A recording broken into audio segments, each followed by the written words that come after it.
Isang magandang umaga po sa mga ka-Samar News Watch.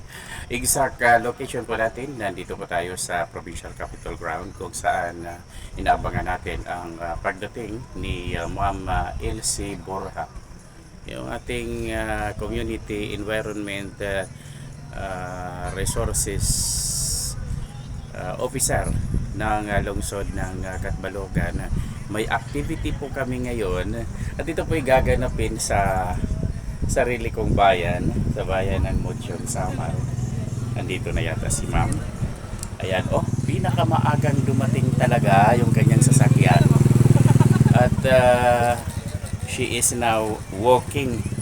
Ayan. So anyway, dahil dumating na siya, tayo ipaparoon sa kanyang sasakyan. At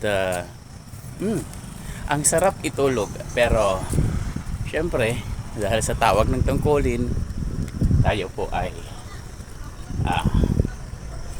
makikiride on sa kanyang napakagandang service. Ayan, may maganda siyang kasama. Hello Ma'am Elsie. Ayan si Ma'am Elsie. Ayan po. Morning! Ayan.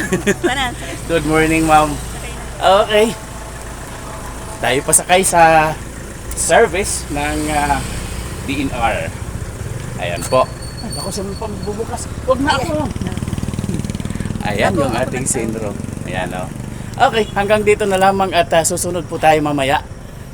Doon na mismo sa ating venue sa Barangay Canvais, Bayan ng Muchong, Samar.